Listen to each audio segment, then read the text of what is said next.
हाँ भाई, तो आज हम लोगों ने अपने पास नया चैप्टर रिवाइज करना है। चैप्टर नंबर 6 है वॉइड अग्रीमेंट्स। ठीक है, इजी चैप्टर्स में से है तो जल्दी रिवाइज हो जाएगा। आओ, वॉइड अग्रीमेंट्स। अब देखो, ये जो हेडिंग है वॉइड अग्रीमेंट्स, ये हम पीछे बहुत बार पढ़ चुके हैं। चैप्टर नंबर 1 में भी हमने देखा था कि वॉइड अग्रीमेंट्स क्या होते हैं। तो वॉइड अग्रीमेंट्स जब हमने चैप्टर नंबर 1 में पढ़ा था तो क्या पढ़ा था? एक ऐसा अग्रीमेंट जो कि इन्फोर्सेबल बाय लॉ ना हो, an agreement which is not enforceable by law.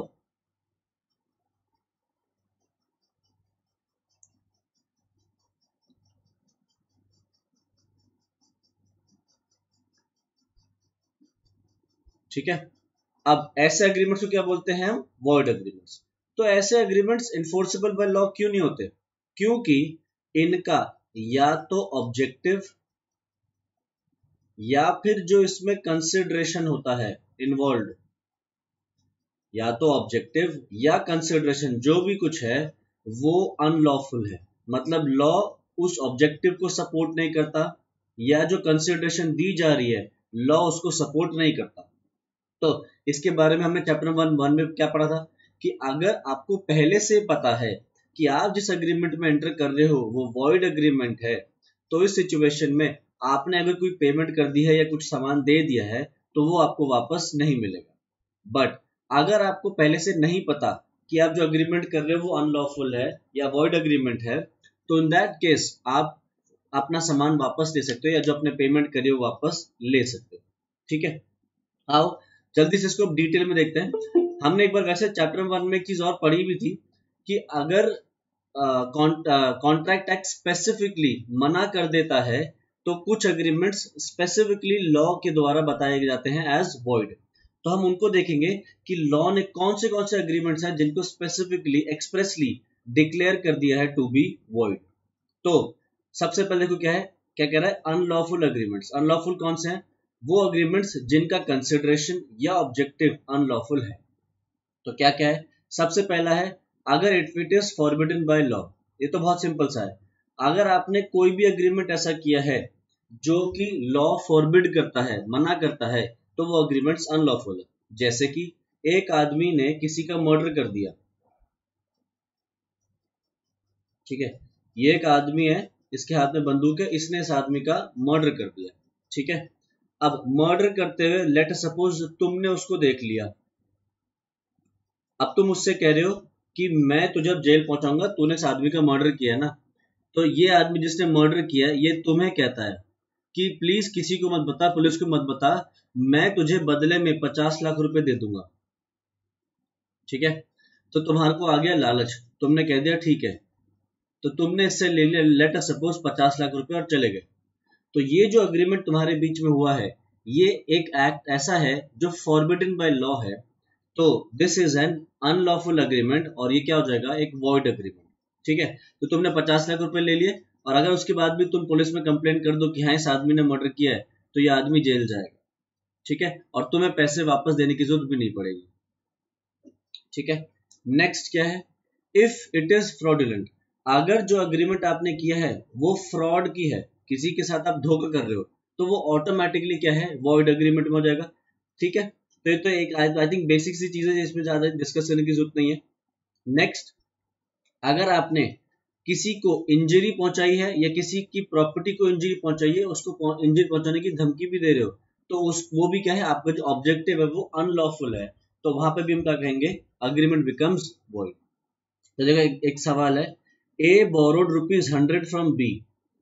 A executed a bond promising to work for B without pay for 2 years and in case of default agreed to pay interest at a very exorbitant rate and the principal amount at once.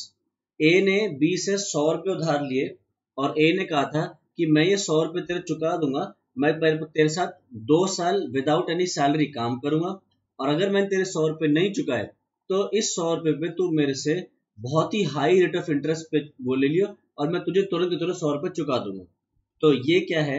आप किसी इंसान को injury पहुंचाने की कोशिश कर रहे हो क्योंकि आप उससे क्या कर रहे हो? एक very high rate of interest charge करने की कोशिश कर रहे हो। ठीक है, तो ये क्या हो गया, एक वॉइड अग्रीमेंट।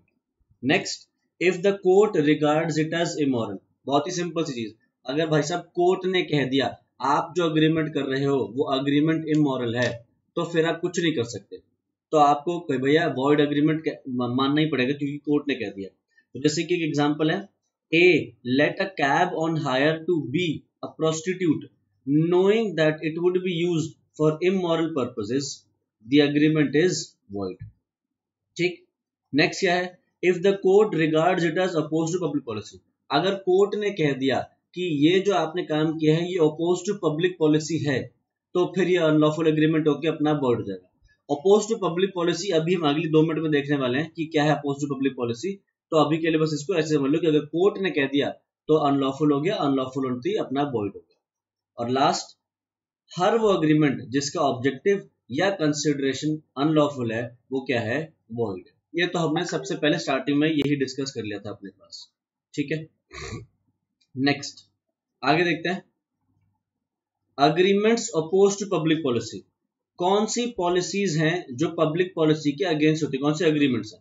तो देखो, कोर्ट डिसाइड करती है कौन सा agreement oppose to public policy है। अब कोर्ट के लिए बहुत मुश्किल होता है ये डिसाइड करना कि कौन सा matter oppose to public policy है या नहीं, क्योंकि उसके अंदर आम जनता बहुत ज्यादा मैसिव स्केल पे अफेक्ट होती है। तो जब भी कोई कोर्ट ऐसा अग्रीमेंट डिसाइड करती है कि अपोज टू पब्लिक पॉलिसी, तो बहुत ही सोच समझ के और अच्छे से सुनवाई लोगों की बातें सुन के डिसाइड करेगी कि ये matter oppose to public policy है या नहीं, ठीक है। अब देखो इसके ऊपर वो पॉइंट्स क्या है। तो सबसे पहला क्या है जो अपोज टू पब्लिक पॉलिसी है, agreements for trading with the enemy during war. ये हमने पॉइंट उसमें भी देखा है जब हमने चैप्टर नंबर 4 का रिवीजन किया था, कैपेसिटी ऑफ पार्टीज, जिसमें हमने पढ़ा था कि डिस्क्वालिफाइड पर्संस होते हैं कुछ जिनके साथ कॉन्ट्रैक्ट नहीं कर सकते, उनके अंदर हमने पढ़ा था एलियन एनिमी। तो जब हम किसी देश के साथ जंग पे हैं तो उस देश के किसी भी सिटीजन के साथ हम कोई भी कॉन्ट्रैक्ट नहीं कर सकते, तो वो क्या हो गया, वॉइड अग्रीमेंट हो गया। नेक्स्ट, अग्रीमेंट्स फॉर स्टाइफलिंग मतलब सप्रेसिंग प्रोसिक्यूशन, अगर आपने किसी कोई अग्रीमेंट किया है जहां पे आप किसी पे केस होने से रोक रहे हो, जैसे अभी मर्डर वाला एग्जांपल लिया था कि तुमने किसी का मर्डर होते हुए देख लिया, तुमने मर्डरर से 50 लाख रुपए ले लिए और कहा कि मैं किसी को नहीं बताऊंगा, तो आपने क्या किया, एक प्रोसिक्यूशन, एक केस होने को केस को दबाने की कोशिश करी। तो अगर ऐसा कोई अग्रीमेंट करोगे तो वो अग्रीमेंट क्या है, वॉइड है। Next, agreements of champerty and maintenance. Champerty and maintenance basically क्या है, ये ब्रिटिश टर्म्स हैं और ये ब्रिटिशर्स के टाइम पे आए थे। अब देखो जल्दी से देखते हैं कि चैम्पटी और मेंटेनेंस क्या है। ये देखो, तो जल्दी से डिस्कस कर लेते हैं, चैम्पटी क्या है, मेंटेनेंस क्या है। लेट सपोज इस आदमी ने तुम्हारे साथ कुछ गलत किया, कॉन्ट्रैक्ट के अंदर अपना प्रॉमिस तोड़ा, तुम्हें कुछ सामान देना था नहीं दिया और तुम्हारे से पैसे भी ले लिया, पैसे भी नहीं दे रहा और तुम फंस गए। तो तुम अगर परेशान हो और तुम चुपचाप बैठे हो, रो रहे हो कि है मेरे साथ गलत हो गया ये वो, तो लेट सपोज तुम्हारे पास एक आदमी आता है और आदमी तुम्हें रोता हुआ देखता है, कहता है क्या हो गया, क्यों रो रहे हो। तुम कहते हो दुनिया में सब बेकार है, सारे लोग गंदे हैं, इस आदमी ने मेरे साथ धोखा किया, मेरे से कहा कि मैं तुझे सामान दूंगा, मेरे से पैसे ले लिए और सामान भी नहीं दिया। तो ये आदमी कह रहा है तो रो क्यों रहे हो, इस आदमी पे केस करो। तुम कह रहे हो मेरे पास पैसे ही नहीं है, या ये आदमी इतना बड़ा आदमी है कि इसके पास इससे अगेंस्ट कोई वकील केस नहीं करना चाहेगा। तो ये आदमी कहता है तुम डरो मत, मैं तुम्हारे साथ खड़ा हूं, तुम इस आदमी पे केस करो और अगर तुम्हारे पास पैसे नहीं है तो पैसे मैं प्रोवाइड करूंगा, तुम्हारे पास अगर लग रहा है कि कोई वकील नहीं लड़ेगा तो मैं तुम्हारे जगह पे केस लड़ूंगा, मैं वकील हूं, मैं केस लड़ूंगा, ये आदमी कह रहा है, ठीक है। तो अब तुम कह रहे हो अरे भाई यार बहुत भला आदमी है, तुम पूछ रहे हो तेरे को क्या फर्क पड़ रहा है इससे, मतलब मेरे साथ गलत किया है, तो तुम इस आदमी से पूछ रहे हो कि तुझे क्या हो गया, तू क्यों मेरी मदद कर रहा है। तो ये आदमी अगर तुमसे कहता है कि मैं चाहता हूं कि तुम इस पे केस करो और तुम केस जीतो, केस जीत के ये तुम्हें पैसे देगा, ठीक है, क्योंकि केस हारेगा तो ये पैसे देगा, डैमेजेस देगा, तो मैं चाहता हूं कि उस डैमेजेस में से 50% मैं ले लूं, 50% तुम ले लो, तुम्हारे पास तो अभी कुछ आ भी नहीं रहा, तो इसने क्या कहा 50% तो रिकवरी होगी, 50% मैं ले लूंगा, 50% तुम ले लेना। तो अगर तुम हाँ कर देते हो तो इस अग्रीमेंट को हम बोलते हैं अपने पास चैम्पर्टी। ठीक है। वहीं अगर ये आदमी तुमसे कहता है कि मुझे तुमसे कुछ नहीं चाहिए, ये 50% भी नहीं चाहिए, मैं तो बस चाहता हूँ कि तुम इस पे केस करो और केस जीतो, अपना भला करो, अपना जिंदगी आगे बढ़ाओ, बस मुझे वो पैसे दे देना जो मैं तुम्हें दिए तो केस लड़ने के लिए, वो दे देना, बाकी मुझे एक्स्ट्रा कुछ पैसा नहीं चाहिए। तो अगर ऐसा होता है अग्रीमेंट तो उसको बोलते हैं हम अपने पास मेंटेनेंस। एक मिनट, तो इसको बोलेंगे हम अपने पास मेंटेनेंस। ठीक है। तो देखो, चैम्पटी एंड मेंटेनेंस दोनों इंडिया में वैलिड है, आप दोनों कर सकते हो। पर एक चीज है, आप किसी पे अगर केस कर रहे हो तो वो केस अगर जेन्युइन नहीं है तो चैम्पटी या मेंटेनेंस वैलिड नहीं है। जैसे मैं कह चाह रहा हूँ कि तुमने यहाँ पे इस आदमी से क्या कहा, मैं केस करना चाहता हूँ, क्यों? क्योंकि इसने तुम्हारे साथ गलत किया।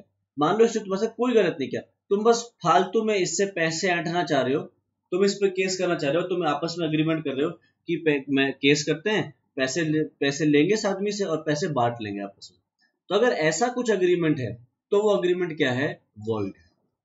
ठीक है। बट अगर जेन्युइनली केस किया है, गुड फेथ में या बोनाफाइड केस किया है, तो कोई दिक्कत नहीं है, फिर ये अग्रीमेंट्स वैलिड है। नेक्स्ट, अगले क्या है?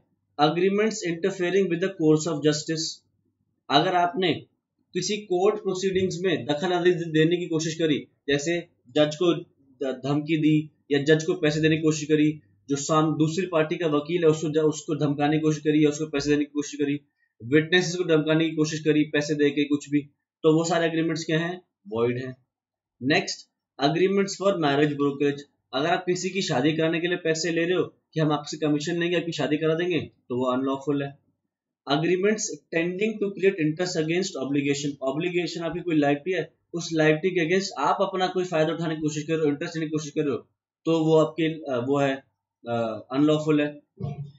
Agreements for sale of public offices, titles and appointments.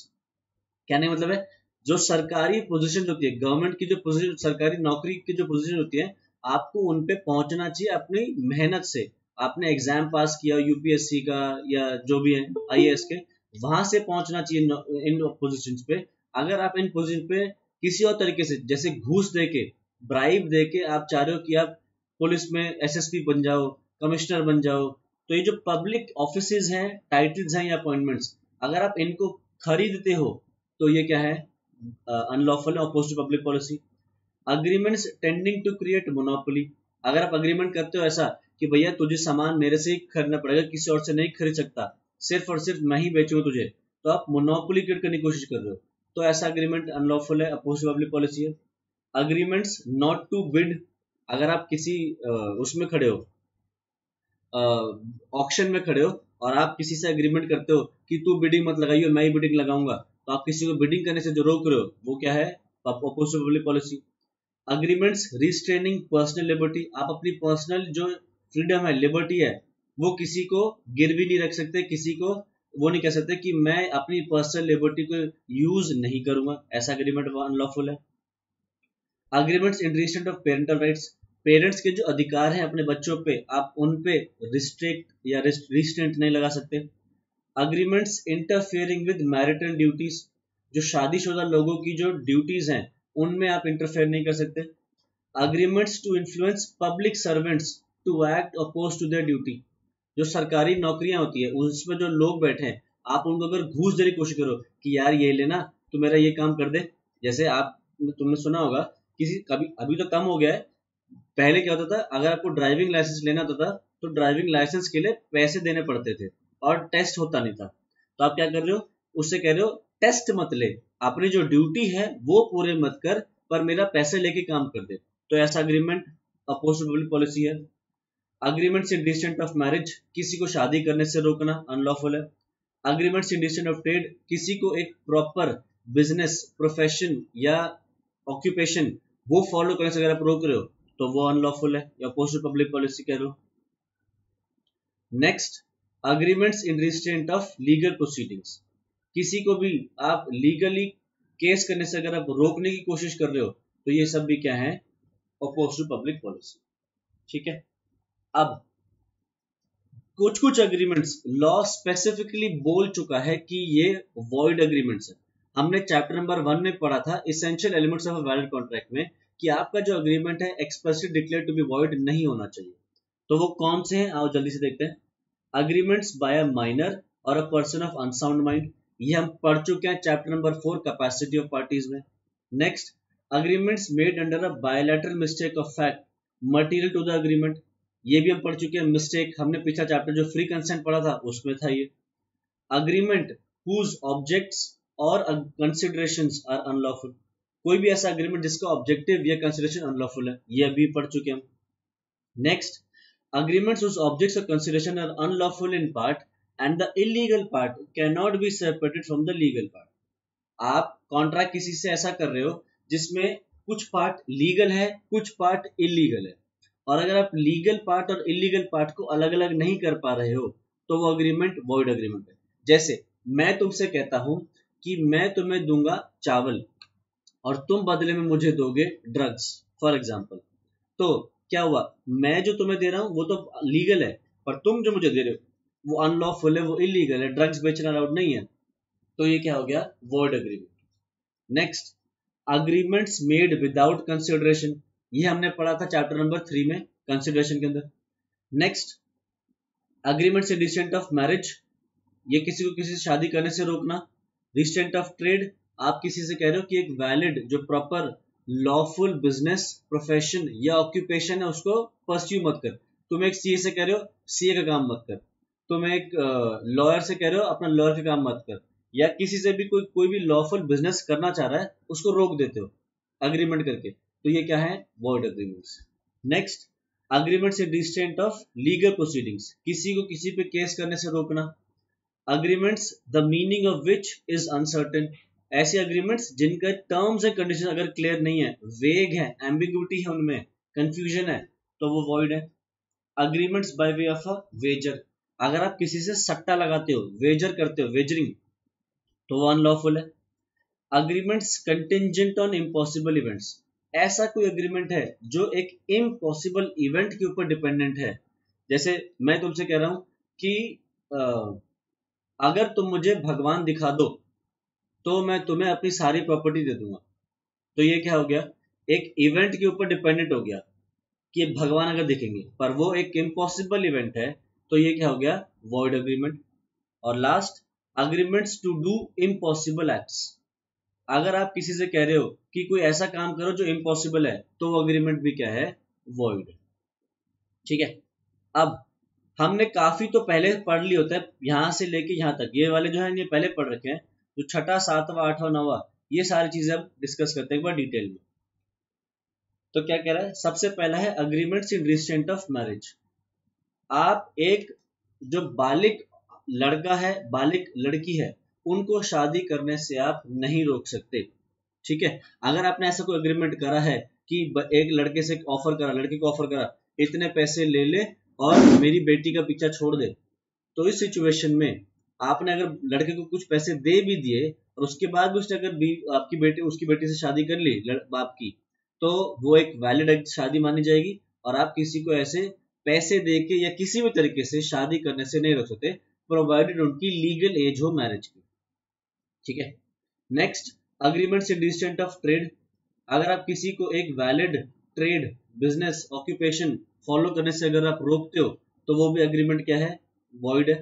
ठीक है, नेक्स्ट, इसके कुछ एक्सेप्शंस होते हैं, देख लीजिए जल्दी से। एक्सेप्शंस क्या है, सेल ऑफ गुडविल, अगर एक आदमी अपना बिजनेस किसी को बेच के जा रहा है तो उसमें वो गुडविल भी बेचेगा अपनी, तो अगर एक आदमी ने अपनी गुडविल बेची है तो जो खरीद रहा है, जो बायर है, वो सेलर के ऊपर ये डिसीजन ला सकता है कि वो सिमिलर टाइप ऑफ बिजनेस नहीं करेगा with in a reasonable time and a reasonable place. ठीक है, प्रोवाइडेड वो जो रिस्ट्रिक्शन लगा रहा है वो रीजनेबल होनी चाहिए। जैसे फॉर एग्जाम्पल, ये हो तुम और तुम्हारा एक बिजनेस है, बिजनेस का नाम है लेट अस सपोज ABC। और तुम अपना बिजनेस मुझे बेच रहे हो, तुमने अपना बिजनेस मुझे बेच दिया, ठीक है। तो मैं तुम्हारा ये जो नाम है ABC, मैं ये भी खरीद रहा हूं, ठीक है। और मैं तुमसे क्या कह रहा हूं कि तुम अपनी कोई गुडविल है तो गुडविल भी बेच दो, तो तुमने मुझे अपनी गुडविल भी बेच दी। अकाउंट्स में पढ़ाया जाता है पार्टनरशिप में गुडविल क्या है, तो मैं उसको डिस्कस नहीं कर रहा हूं। तो तुमने यहाँ पे अपनी गुडविल भी मुझे बेच दी। अब मेरे पास ये अधिकार है कि मैं तुम्हें ये कह सकता हूं कि अब मैंने तुम्हारा बिजनेस पूरी तरह खरीद लिया है, तो तुम अगले 3 साल तक, 2 साल तक, जो भी मैं जितना भी ठीक लग रहा है, ये सिमिलर बिजनेस नहीं कर सकते। या मैं कह सकता हूँ तुम ये सिमिलर बिजनेस नोएडा में कहीं भी नहीं कर सकते, नोएडा दिल्ली या दिल्ली NCR में कहीं नहीं कर सकते। तुम्हें कहीं करना है तो कहीं और बाहर जाके कर लो, दिल्ली NCR में नहीं कर सकते।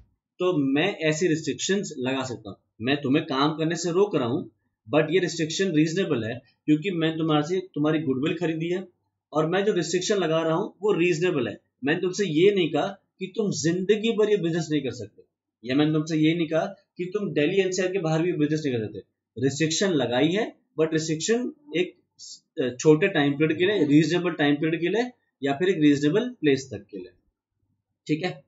अच्छा, आगे देखते हैं।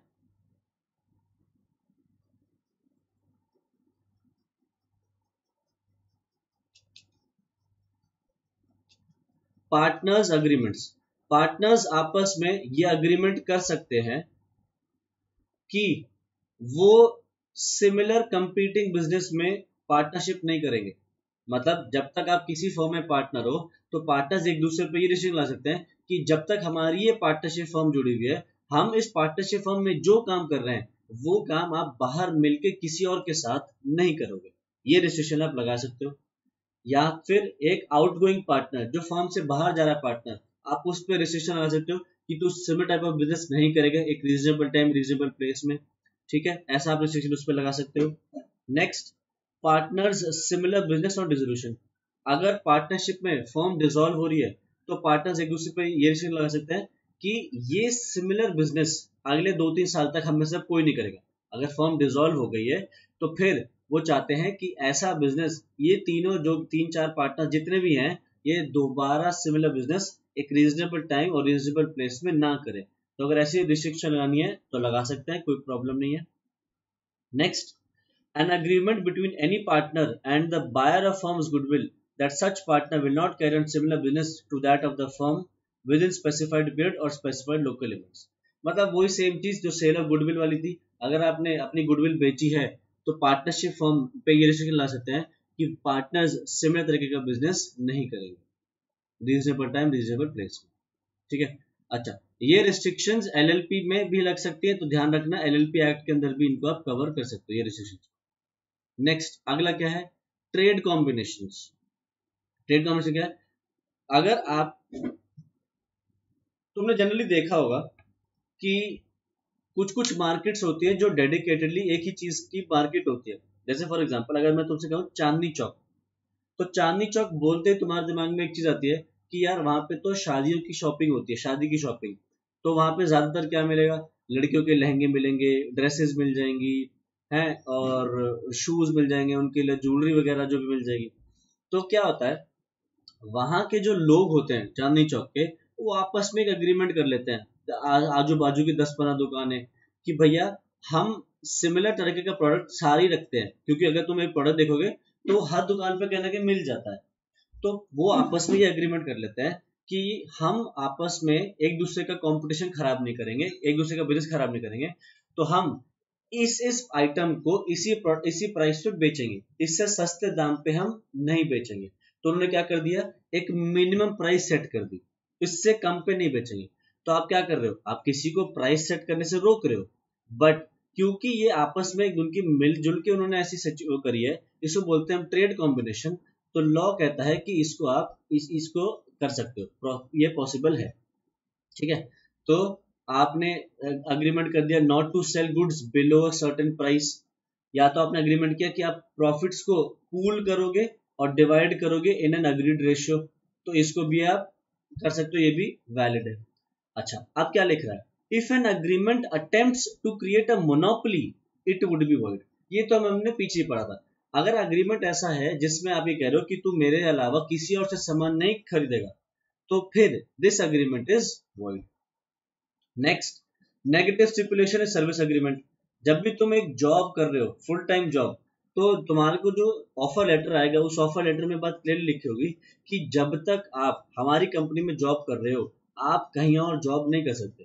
तो देखा जाए तो वो तुम्हें एक जॉब करने से रोक रहे हैं, but at the same time तुम साथ में अपने यहाँ पे भी तो जॉब दे रहे हैं ना।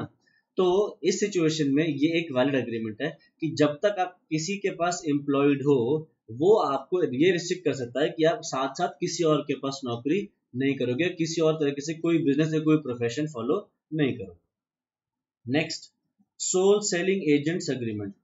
जो एजेंट होता है, उस एजेंट के साथ आप अग्रीमेंट कर सकते हो कि भाई आप मेरा सामान बेचोगे, और जब तक आप मेरा सामान बेच रहे हो, आप किसी और का सामान नहीं बेचोगे। तो ऐसा अग्रीमेंट भी किया जा सकता है। ठीक है। नेक्स्ट है agreements in restraint of legal proceedings. आप किसी को किसी पे केस करने से रोक देते हो या और किसी तरीके से इंटरफेयर करते हो। तो जैसे देखो, इसके अंदर 3 तरीके के अग्रीमेंट्स हो सकते हैं। पहला क्या है, agreements which oust jurisdiction of the courts in trying the legal dispute.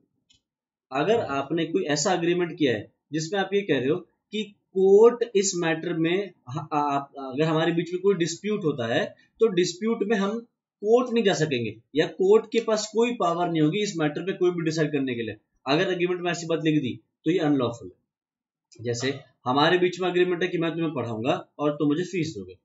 अब अगर हमारे बीच में किसी तरह से कोई डिस्प्यूट रहता है, और मान लो कॉन्ट्रैक्ट में ऐसा लिख देते हैं हम कि किसी को भी डिस्प्यूट है, तो अगर वो कोर्ट जाता भी है तो कोर्ट इस मामले में कोई डिसीजन नहीं ले सकता। हम कोर्ट की पावर्स छीन रहे हैं टू डिसाइड समथिंग। तो ये अग्रीमेंट क्या है, वॉइड है। ठीक। अच्छा, और क्या है, agreements which curtail the period of limitation and prescribe a shorter period than that prescribed by law. Curtail का मतलब क्या होता है, छोटा कर देना। तो एक होता है लिमिटेशन एक्ट। लिमिटेशन एक्ट बोलता है कि अगर आपको किसी से पैसे लेने हैं, तो आप उससे वो पैसे 3 साल में ले सकते हो। मतलब ड्यू डेट के बाद भी 3 साल तक आप उस आदमी से कभी भी जाके पैसे मांग सकते हो। तो अगर आपने अग्रीमेंट ऐसा कर लिया कि अगर तुमने मेरे से ड्यू डेट पे पैसे नहीं लिए, तो तुम ये पैसा मेरे से 1 साल के अंदर अंदर ले सकते हो, वरना 1 साल के बाद नहीं ले पाओगे।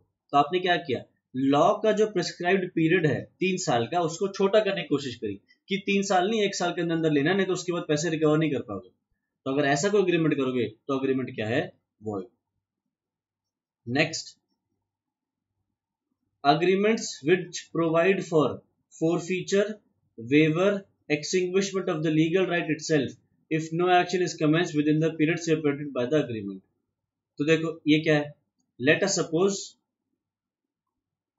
ये हो तुम छोड़ो, let us suppose ये है A, ठीक है, और A जो है ये बहुत बुरी तरह बीमार हो गया और ये हॉस्पिटल में एडमिटेड है। ठीक है। अब हुआ क्या, ये जो बंदा है इसने अपनी हेल्थ पे ले रखा था एक मेडिकल इंश्योरेंस, यानी कि हेल्थ इंश्योरेंस इसने अपने लाइफ पे ले रखा था। तो हुआ क्या, ये हॉस्पिटल में एडमिट हुआ, हॉस्पिटल का बिल आया लेट सपोज 3 लाख रुपए। ठीक है। तो अब इसने क्योंकि हेल्थ इंश्योरेंस ले रखा है, तो इंश्योरेंस कंपनी हॉस्पिटल को पैसा दे देगी। तो इंश्योरेंस कंपनी ने लेट सपोज हॉस्पिटल को 2,90,000 का प्रॉमिस कर दिया, और ए से क्या कहा कि 10,000 रुपए तुम्हें देने पड़ेंगे। मतलब ए से क्या बोला, 10,000 तुम जमा करो, मैं नहीं दूंगा 10,000 रुपए, हॉस्पिटल नहीं, इंश्योरेंस कंपनी नहीं दे रही है। ये मत समझ लें कि इंश्योरेंस कंपनी ने इसको 10,000 दे दिए। इंश्योरेंस कंपनी ने क्या बोला बस इससे कि 2,90,000 तक ही मैं दूंगी, 10,000 रुपए तुम वापस करो। ये कह रहा है क्यों दोगे, मेरी पॉलिसी तो 5 लाख रुपए की है, तो 3 लाख क्यों नहीं दे रहे, 10,000 क्यों मेरे को दे रहे हो। वो कह रहे हैं इसमें कुछ ऐसे खर्चे हैं जो हम नहीं देते हैं, ये हमारी पॉलिसी में नहीं है, ये झगड़ा हो रहा है। तो देखो अब ए जो है ऐसे तो नहीं करेगा कि भैया हॉस्पिटल से निकला ही और आती मेडिकल इंश्योरेंस कंपनी के पीछे पड़ जाएगा। भैया हॉस्पिटल से आया, तबियत खराब होगी तो थोड़ा आराम करेगा, कुछ 2-3 दिन 4 दिन। तो इसलिए क्या बोला गया कि भाई अगर इंश्योरेंस कंपनी मान लो कॉन्ट्रैक्ट में ऐसा एग्रीमेंट डालती है कि जब हमने क्लेम अपने तरफ से बताया, तो अगर आपको इस क्लेम में कोई डिस्प्यूट है तो 15 दिन के अंदर अंदर आप अपनी कंप्लेंट रेज कर देना कि आपको डिस्प्यूट से इश्यू है, वरना हम आपको 15 दिन के बाद क्लेम में कोई बदलाव करके नहीं देंगे और आप इसमें कोर्ट भी नहीं जा सकोगे, केस नहीं कर पाओगे हम पे। मान लो इंश्योरेंस कंपनी ऐसा कॉन्ट्रैक्ट में लिख देती है, तो यहाँ पे इंश्योरेंस कंपनी क्या कह रही है, उन्होंने बोला है एक 15 दिन के अंदर अंदर हमारे क्लेम को, अगर आप क्लेम को डिस्प्यूट है तो अपनी कंप्लेंट रेज कर दो, नहीं तो आप केस नहीं कर पाओगे। तो ये भी क्या हो गया, एक वॉइड अग्रीमेंट। ठीक है, नेक्स्ट आगे देखते हैं।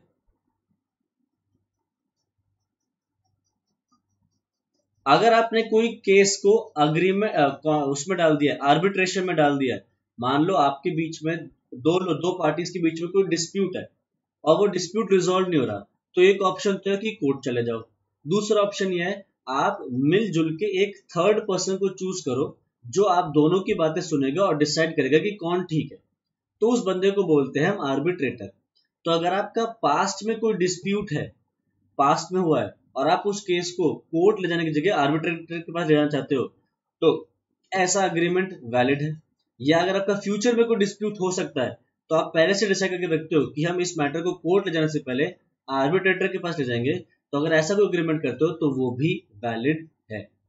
ठीक है, next, agreements with uncertain meanings. अगर आपने कोई भी अग्रीमेंट ऐसा करा है जिसके टर्म्स एंड कंडीशंस में अनसर्टेनिटी है, क्लैरिटी नहीं है, तुम गए दुकान पे, दुकानदार से बोला कि भैया मुझे तेल दे देना, घर पे भिजवा देना, मम्मी ने तेल मंगवाया। अब कौन सा तेल तुम बता के नहीं गए, खाने का तेल, सरसों का तेल, refined oil, palm oil, massage का तेल, कौन सा तेल, हेयर ऑयल, बता के ही नहीं गए, तो ये क्या हो गया, अनसर्टेन हो गया या कोई कंफ्यूजन रह गया, तो ये क्या है, वॉइड अग्रीमेंट है। Next, agreement by way of a wager. Wager का मतलब क्या है, सट्टा लगाना। तो जहां पे आप कहते हो अपने दोस्त से लगा देते हो ना, शर्त लगा लेते हो, आज 100 रुपए की शर्त लगी, बारिश होगी, तो दूसरा दोस्त कह रहा है नहीं देख ले कहाँ बारिश होगी, धूप है कितनी, तो ये क्या हो गया, एक वेजिंग अग्रीमेंट हो गया। तो वेजिंग अग्रीमेंट अगर आपने करा है तो वो क्या है, वॉइड है। तो जल्दी से इसके ऊपर इससे कैरेक्टरिस्टिक्स जल्दी से देख लेते हैं। कैरेक्टरिस्टिक्स क्या है, इसके अंदर कंसिडरेशन क्या है, पे मनी और गेट मनी, या फिर आगे लिख सकते हो और मनीज वर्थ। इसमें आपका जो बेसिक एम होता है वो पैसे जीतना या हारना होता है, या पैसे या कोई सामान जीतना या हारना होता है, उसके अलावा किसी तरीके से कोई और वो नहीं होता इसमें आपका मोटिव। ठीक है, तो पहला चीज होगी। दूसरी चीज ये देखो होगी, there is no interest other than losing और विनिंग मनी। पैसे जीतने हारने के अलावा आपको कोई इंटरेस्ट नहीं होता। पैसा कब पे किया जाएगा, जब वो इवेंट या तो हो जाएगा या इवेंट नहीं होगा, तो बारिश होगी या तो नहीं होगी, उस हिसाब से डिसाइड होगा पैसे कब देने। Next, agreement depends on a future and uncertain event.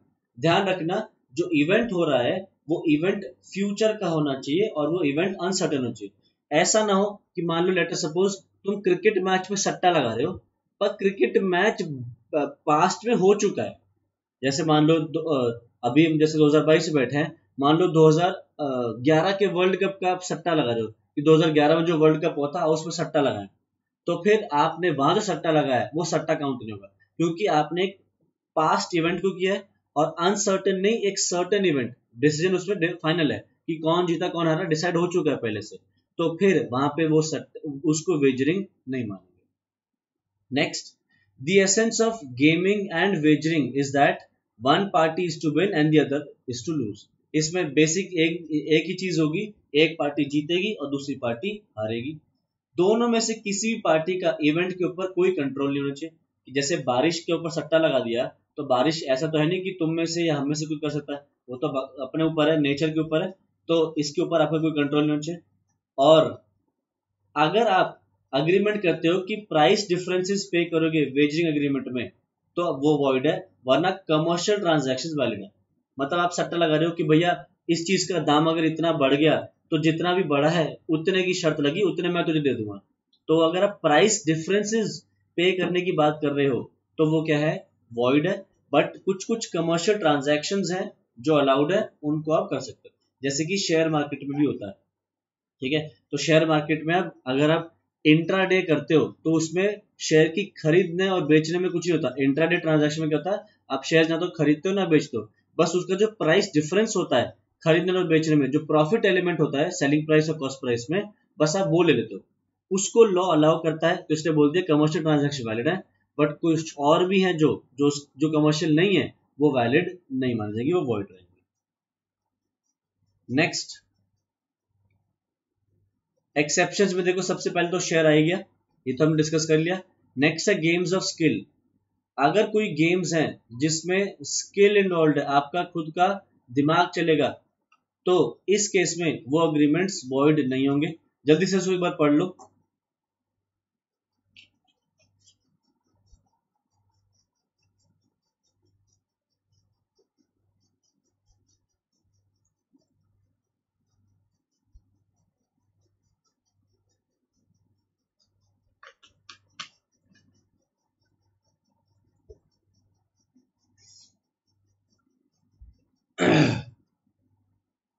अच्छा, एक चीज बता देता हूं, जैसे समझना, लेट अस सपोज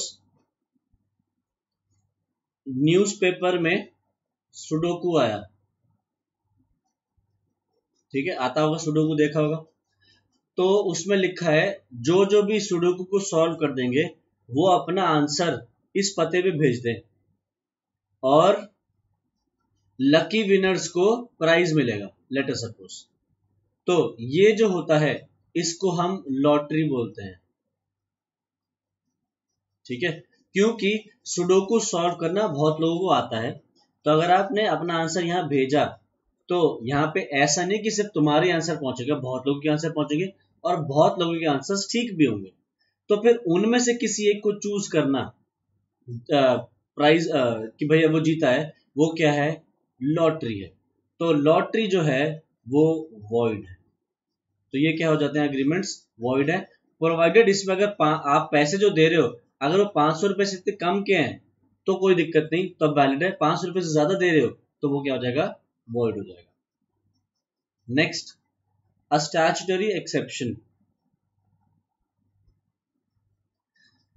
अगर आप घोड़ों की रेस पे बेटिंग लगाते हो कि कौन सा घोड़ा जीतेगा, तो वो वैलिड हो सकता है, प्रोवाइडेड आपने जो बेट लगाई है घोड़े की रेस पे वो 500 रुपए या उससे ऊपर है। मतलब 500 रुपए से कम की शर्त लगाई कि कौन सा घोड़ा जीतेगा, तो आप इसको अग्रीमेंट को बोलोगे वॉइड। बट 500 रुपए या 500 रुपए से ऊपर का सट्टा लगाते हो घोड़े की जीत रेसिंग पे, तो वैलिड माना जाएगा। Next, contract of insurance. Contract of insurance भी क्या है, एक वैलिड एग्रीमेंट है। इंश्योरेंस तो आप तुमने तो पता ही है कि हेल्थ इंश्योरेंस हो, लाइफ इंश्योरेंस हो, ये वैलिड है, चलता है इंडिया में। Next, chit fund. Chit fund भी वेजर में काउंट नहीं होता। चिट फंड वही समझ लो जो मम्मी की जो कमेटी होती है या मम्मी जो किट्टी पार्टी करती हैं, पापा कमेटी डालते हैं जो, वो चिट फंड में काउंट हो जाता है, तो वो भी वेजर नहीं मानते। तो difference between insurance contracts and wagering agreement. Insurance क्या है भाई, आप कहते हो अगर मुझे कुछ हो जाए तो इतने पैसे मिल जाने चाहिए, मेरी डेथ हो जाए या मेरी हेल्थ खराब हो जाए, मेरा फोन टूट जाए, मेरी गाड़ी खराब हो जाए, तो मुझे इतना इतना पैसा मिल जाना चाहिए। तो वो क्या है, आपके जो लॉस है उस लॉस की भरपाई करता है कॉन्ट्रैक्ट इंश्योरेंस का। तो वही चीज लिखी है कि कॉन्ट्रैक्ट इंश्योरेंस क्या है, it is a contract to indemnify the loss, मतलब आपके लॉस की भरपाई करना। और वेजरिंग क्या है, it is a promise to pay money और money is worth on the happening और non happening of an uncertain event. Consideration, insurance के अंदर आप एक बंदा प्रीमियम देगा और दूसरा बंदा आपको कॉम्पनसेशन देगा। आप दोगे प्रीमियम, इंश्योरेंस कंपनी क्या देगी, कॉम्पनसेशन। वेजरिंग में ऐसा कुछ नहीं होता, वेजरिंग में सिर्फ गैम्बलिंग होती है पैसों की। आप बारिश हुई तो देने पड़ेंगे, नहीं हुई तो दूसरे पार्टी को देने पड़ेंगे। ठीक है, इंश्योरेबल इंटरेस्ट, आप इंश्योरेंस में आप जिस चीज का इंश्योरेंस करा रहे हो आपका उस चीज में इंटरेस्ट होता है, आपका किसी तरीके से दिलचस्पी होती है। जैसे आजकल तुम देखोगे फोन में भी, फोन का भी लोग इंश्योरेंस करवाते हैं, तो क्या है, आपका फोन में इंटरेस्ट है, तो आप जिसका इंश्योरेंस करवा रहे हो आपका किसी चीज में इंटरेस्ट होता है, चाहे फिर लाइफ हो या फिर प्रॉपर्टी हो। वेजरिंग में आपका कोई दिलचस्पी नहीं होती, आपको सिर्फ मतलब होता है पैसे जीतने हारने से, किसी भी चीज की कोई आपको फिक्र नहीं होती वहां। Next contract of indemnity, life insurance को अगर छोड़ दें तो इंश्योरेंस क्या है, indemnifies the insured person against loss. Insurance जो है एक इंसान के लॉस की भरपाई करेगा, और यहाँ पे ऐसा कुछ नहीं, यहाँ पे लूजर हैज टू पे the fixed amount on the happening of uncertain event. Next क्या है, कॉन्ट्रैक्ट ऑफ इंश्योरेंस वैलिड है, लॉ इसको एनफोर्स करता है, ये वॉइड है और ये अनएनफोर्सेबल है। वेजरिंग। नेक्स्ट प्रीमियम, प्रीमियम जो है कैलकुलेट किया जाता है एक साइंटिफिक तरीके से, और एक एक्चुअली, एक्चुअली तुमने सुना होगा एक प्रोफेशन है, तो एक्चुअली कैलकुलेट करता है कि क्या प्रीमियम रहेगा और किस तरीके से कंपनी रिस्क उठाएगी।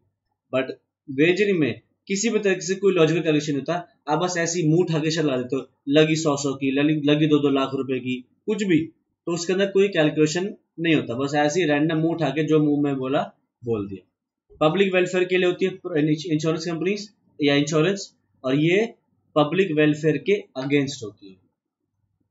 ठीक है। नेक्स्ट इफेक्ट ऑफ वेजरिंग, अगर आपने वेजरिंग एग्रीमेंट किया है तो वेजरिंग एग्रीमेंट वॉइड होता है। ठीक है। और अगर आपने वेजरिंग करी है गुजरात में या महाराष्ट्र में तो वो वॉइड तो है ही, साथ साथ इलीगल भी हो जाएगी। ध्यान रखना, गुजरात और महाराष्ट्र में अगर क्या, पूनम क्या कह रही है,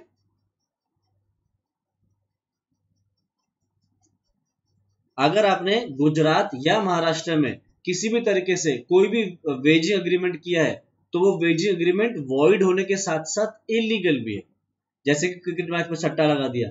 बट अगर आप किसी और स्टेट में करते हो कोई वेजिंग एग्रीमेंट तो वो सिर्फ वॉइड है, वो इलीगल नहीं होगा।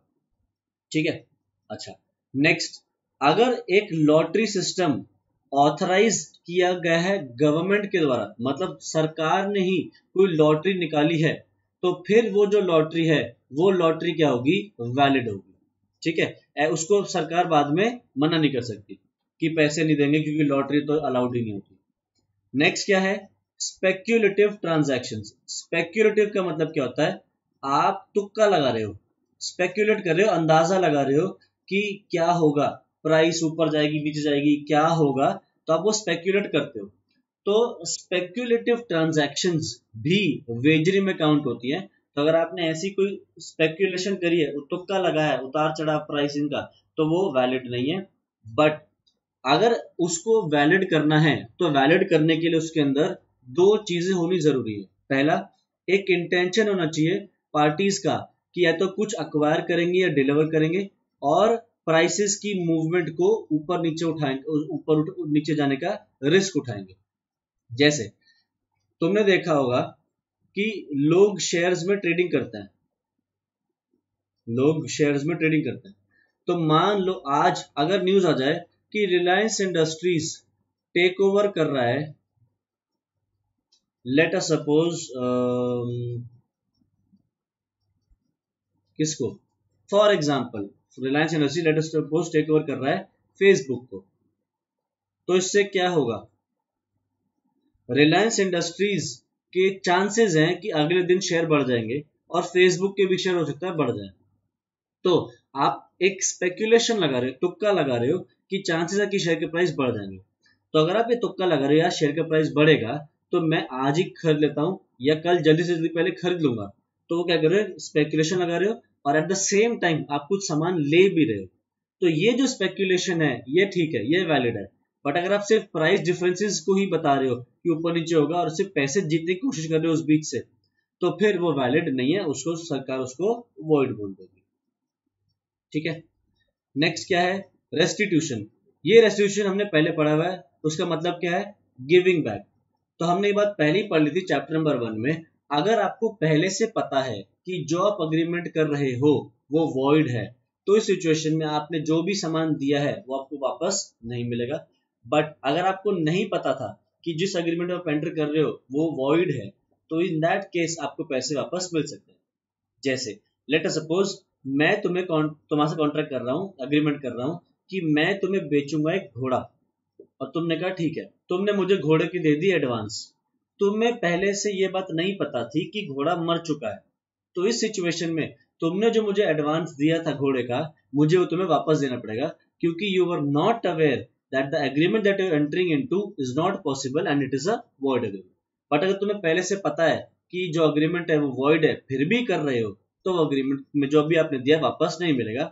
जैसे कि आपने मायने का कुछ दिया, तो अगर आपने छोटे बच्चे को कुछ भी सामान दिया है ये सोच के कि वो आपके बदले में सामान ला के देगा, तो बाद में अगर बच्चा आपसे वो सामान वापस ले जाता है, तो आप बच्चे से वो सामान वापस नहीं ले सकते जो आपने दिया था, क्योंकि मायने के साथ किया हुआ अग्रीमेंट क्या है, वॉइड है। आपको पहले से पता है आप जो कर रहे हो गलत है, तब भी क्या होगा, आपको वापस नहीं मिलेगा।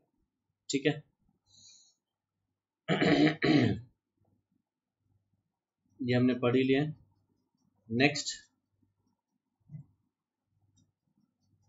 बस हो गया। ये वही है जो मैंने अभी डिस्कस किया है। अगर आपको पहले से पता है तो उस केस में आपको कुछ भी रिकवरी नहीं होगी। बट अगर आपको नहीं पता कि आप जो अग्रीमेंट कर रहे हो वो वॉइड है, तो इस सिचुएशन में आपको सामान आपको दिया, जो भी दिया वो वापस मिल सकता है। Restitution is possible. ठीक है। तो बस इतना सही था हमारा ये वाला चैप्टर। ये वाला चैप्टर भी हमारा रिवाइज हो जाता है। बता दो, इसमें किसी को कोई डाउट है, कोई चीज पूछनी है तो पूछ लो।